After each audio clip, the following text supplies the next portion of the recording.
Most people sweep them up, bag them, and drag them to the curb without a second thought. But what if I told you that one of the most common lawn chores you do every single week might be the very thing slowly starving your grass? For 1 full year, I stopped bagging. No raking, no collecting. Every time I mowed, I let the clippings fall right back down onto the lawn and just walked away.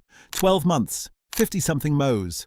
Through spring rains, through a brutal dry July, through the leaves of autumn and the freeze of winter. And what I found growing out there by the end of it honestly changed the way I think about lawns completely. Because here's the thing nobody tells you.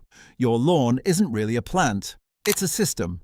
A living, breathing, churning underground economy with millions of tiny workers trading nutrients back and forth every single hour. And those clippings you've been throwing away, they're not garbage. They might be the single most valuable thing your lawn produces all year. So stick with me, because by the end of this video, you're going to see exactly what happens beneath the surface when you stop interfering. The good, the surprising, and yes, the one moment where it nearly went very, very wrong. And I'll show you the simple test you can do this weekend to know if your own lawn is quietly begging you to stop bagging. Let's get into it. The lie you've been told since childhood. Here's what almost nobody realizes. The reason most of us bag our clippings has nothing to do with science. It's habit. It's tidiness. And it's one very stubborn myth that has been passed down through generations of homeowners like a family heirloom nobody bothered to question. That myth is this: grass clippings cause thatch. You've probably heard it. Maybe your dad said it. Maybe the guy at the hardware store said it. Leave your clippings down and you'll build up a thick, spongy layer of dead material that chokes your lawn. It sounds reasonable, it feels true, and it's almost completely wrong. Researchers have actually studied this for decades, and what they found flips the whole story on its head. Thatch isn't made of grass clippings at all. Thatch is built from the tough, fibrous parts of the grass plant. The roots, the stems, the little underground runners called rhizomes, and the surface runners called stolons. Those parts are packed with a material called lignin, and lignin is stubborn. It resists decomposition. It hangs around. That's what actually piles up and forms that spongy mat.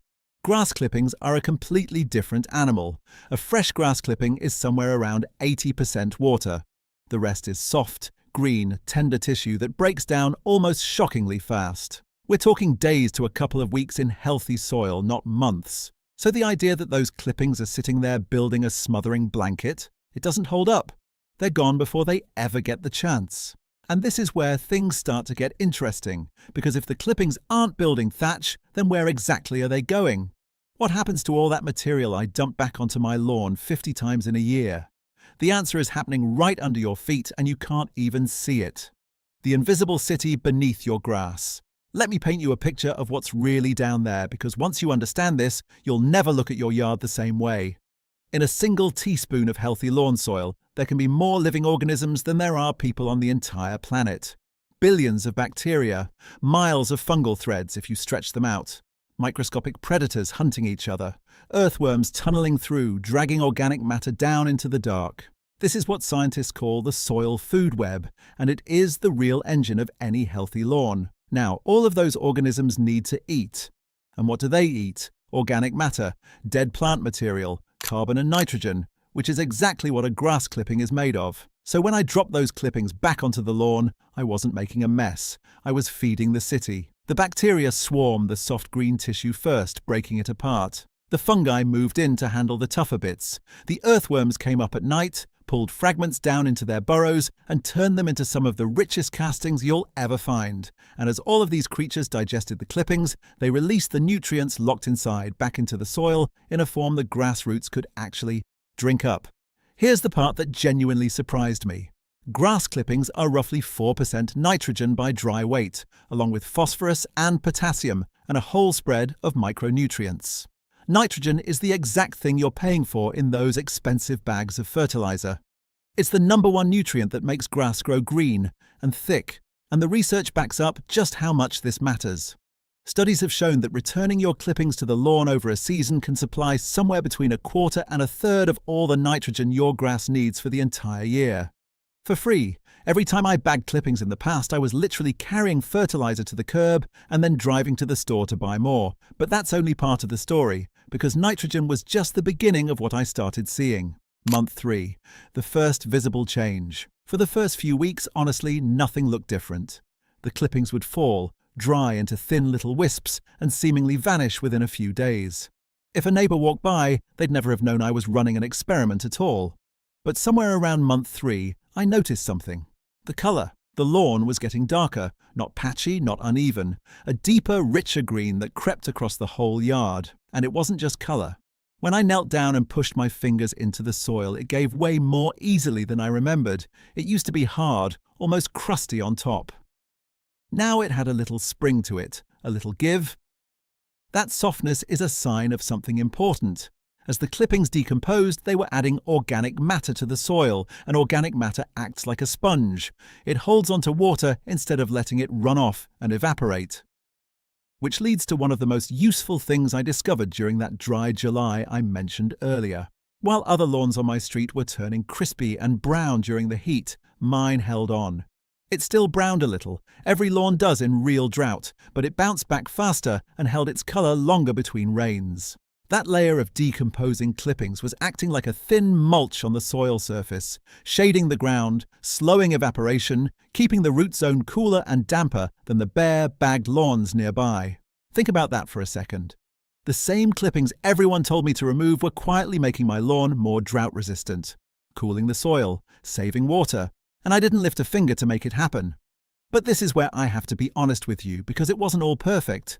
There was one stretch where I nearly ruined the whole thing.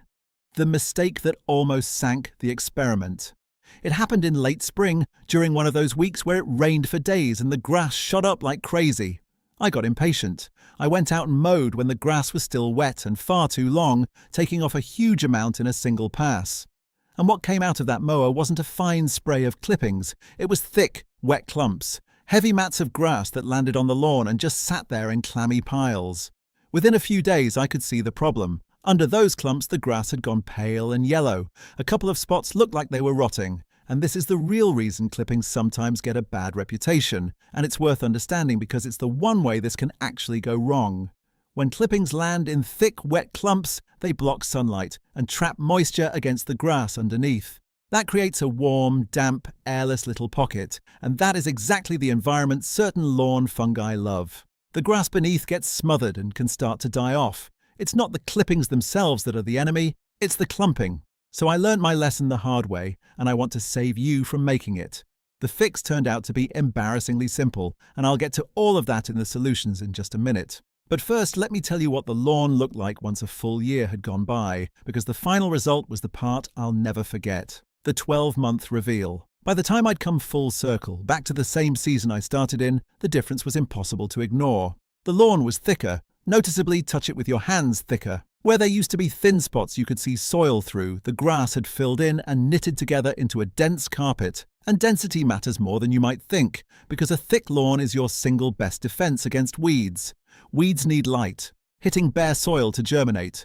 A thick lawn blocks that light, so the more the clippings fed the grass, the fewer gaps there were and the fewer weeds I had to deal with. I dug a small test hole near the end just to see, and the soil itself had changed. It was darker. It smelled earthy, that clean forest floor smell that tells you the soil is alive and healthy. And there were earthworms. Lots of them. Where I used to barely find one, now they were everywhere, which is one of the clearest signs you can find that organic matter is being recycled the way nature intended.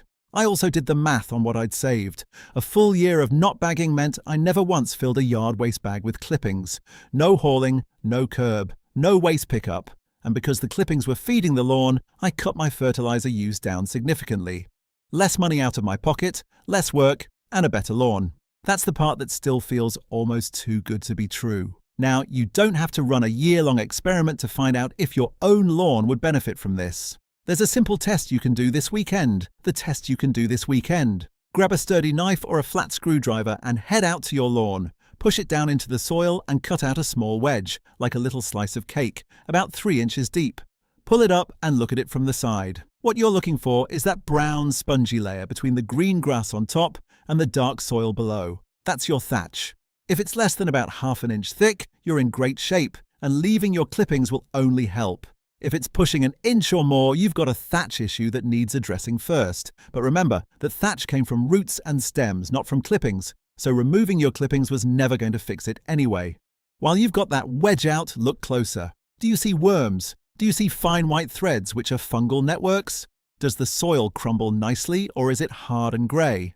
A living, crumbly soil with worms is a soil that's ready to put your clippings to work. A hard, lifeless soil is exactly the soil that needs that organic matter the most. That little wedge tells you almost everything you need to know about the health of what's beneath your feet. And once you've checked it, here's exactly how to do this right. How to do this the right way. The whole thing comes down to a handful of simple habits, and the reason they work is just as important as the habits themselves. First, follow what's called the 1/3 rule. Never cut off more than 1/3 of the grass blade's height in a single mow. The reason this matters so much is that small clippings break down fast and fall through the canopy down to the soil, while huge clippings from an overgrown lawn form those nasty clumps that smother the grass. Mowing a little more often and taking off less each time is the single biggest thing you can do to make this work. Second, mow when the grass is dry. Wet grass clumps. Dry grass scatters into a fine confetti that disappears into the lawn within days. This was the exact mistake I made in the spring, and just waiting for a dry afternoon would have prevented the whole mess. Third, keep your mower blade sharp. A sharp blade slices the grass cleanly, and clean cuts heal faster and decompose faster. A dull blade tears and shreds the grass, which stresses the plant and leaves it more vulnerable to disease. You can usually sharpen a blade yourself with a file, and doing it once or twice a season makes a real difference. Fourth, if you can, use a mulching mower or a mulching blade. These are designed to chop the clippings into even finer pieces and blow them back down into the lawn, which speeds up decomposition even more. But here's the good news, you don't need a fancy mower to do this. Any mower can drop clippings. The mulching setup just makes it tidier and faster. And finally, if you ever do end up with clumps, don't panic. Just take a rake or even your mower and spread them out, or run over them a second time to chop them smaller. The goal is always the same: thin and scattered, never thick and matted. As long as the clippings can dry out and the sunlight can still reach the grass, the soil food web will handle the rest. That's it. No special products, no expensive equipment, just timing, a sharp blade, and the patience to let nature do the work it's been doing for millions of years before lawns ever existed. What this really taught me. So, after a full year of doing the one thing everyone warned me not to do, here's what it all comes down to. We've been taught to treat our lawns like a surface that needs constant management, when really they're an ecosystem that mostly needs to be left alone to feed itself. The clippings were never trash. They were the lawn's own fertilizer, its own mulch, its own way of building richer soil year after year. By bagging them, we'd been interrupting a cycle that wanted to run on its own, and then paying money to replace the very thing we threw away. The grass grew thicker, the soil came alive, the weeds backed off. The lawn handled drought better, and I spent less time and less money getting all of it. The only catch, the only real rule, is to keep those clippings dry, fine, and scattered so they never smother the grass beneath them. Get that right, and your lawn quietly starts taking care of itself. It makes you wonder how many other gardening rules we follow just because someone told us to, without ever stopping to ask if they were even true. So now I'm curious about you. Have you ever left your clippings down, on purpose or by accident, and noticed a difference in your lawn? Or have you been bagging them your whole life like I used to? Let me know in the comments below. I read every single one. And that's it for today's garden tips and tricks. If you found this video helpful, make sure to hit the like button and subscribe for more gardening tips, lawn care guides, plant care advice, and backyard transformations. Tell me in the comments what gardening problem you'd like covered next. Thanks for watching, and I'll see you in the next video. Happy gardening!